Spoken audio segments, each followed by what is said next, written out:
오늘의 말씀은 에베소서 3장 8절에서 11절입니다. 모든 성도 중에 지극히 작은 자보다 더 작은 나에게 이 은혜를 주신 것은 측량할 수 없는 그리스도의 풍성함을 이방인에게 전하게 하시고 영원부터 만물을 창조하신 하나님 속에 감추어졌던 비밀의 경륜이 어떠한 것을 드러내게 하려 하심이라. 이는 이제 교회로 말미암아 하늘에 있는 통치자들과 권세들에게 하나님의 각종 지혜를 알게 하려 하심이니 곧 영원부터 우리 주 그리스도 예수 안에서 예정하신 뜻대로 하신 것이라. 빌립보 교회에 편지를 쓰면서 바울은 이렇게 기록했습니다. 아무 일에든지 다툼이나 허영으로 하지 말고 오직 겸손한 마음으로 각각 자기보다 남을 낮게 여기고, 겸손한 마음을 가지라 했습니다.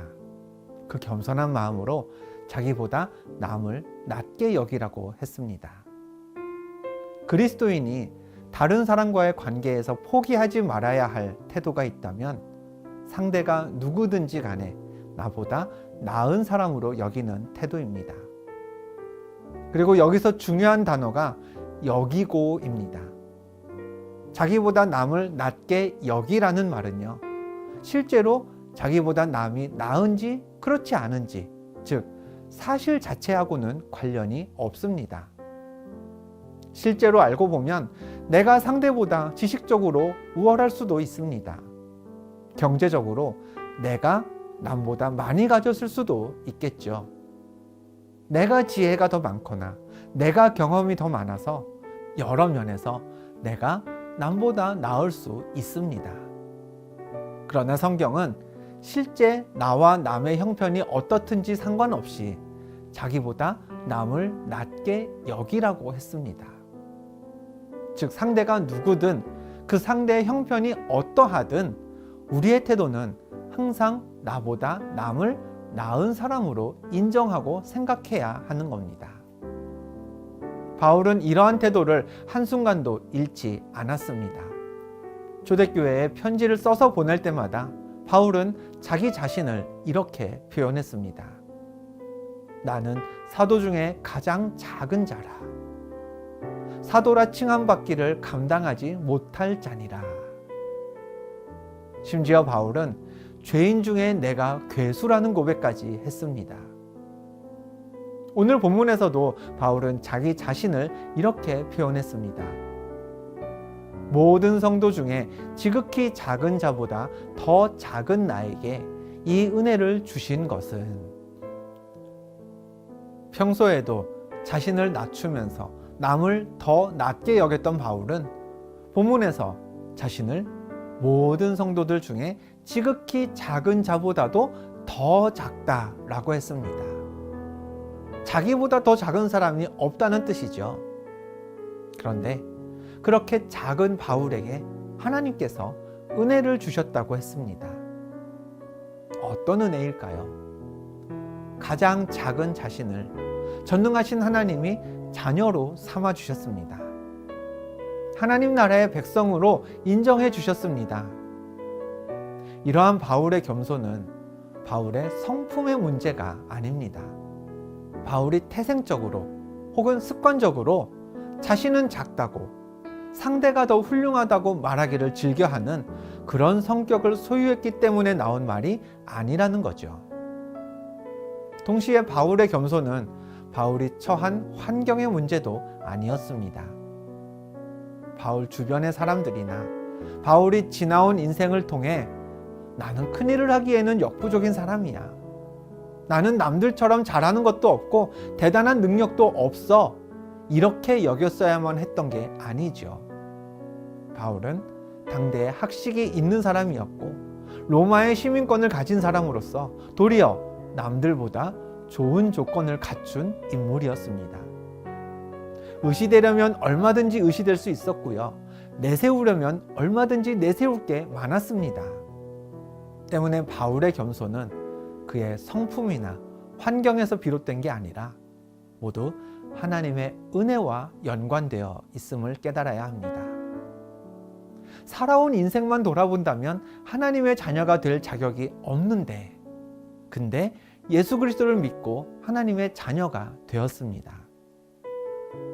세상에서 밟아온 길만 본다면 하나님께 쓰임받을 만한 사람이 아닌데, 그런데 복음을 전하고 교회를 세우는 일에 쓰임받고 있었습니다. 하나님의 자녀가 되어서 하나님의 나라를 소망하게 된 것, 또 그 하나님의 나라를 전하는 일에 쓰임받게 된 것, 바울은 하나님께 받은 유익과 약속을 돌아볼 때마다 누구 앞에서라도 겸손한 태도를 가질 수 있었던 것이죠. 사실 은혜라는 것은 바울 같은 겸손에서 시작됩니다. 내가 받을 만한 대접을 받았다라고 생각하면 그건 은혜가 아니겠죠. 당연한 세상의 이치입니다. 나 정도 되는 사람은 그런 대접을 받아야 해 라고 생각했다면 그 또한 은혜는 아닙니다. 일어나야 할 일이 일어났을 뿐입니다. 은혜라는 건 나는 부족한데 과분한 대접을 받았다고 여겨질 때, 그때 내가 받은 대접이 은혜로 여겨집니다. 나는 자격이 없는데 근데 기대 이상으로 귀하게 여겨질 때 그게 은혜로 여겨지겠죠. 바울은 자신이 누리는 모든 것이 은혜임을 깨달았던 사람이었습니다.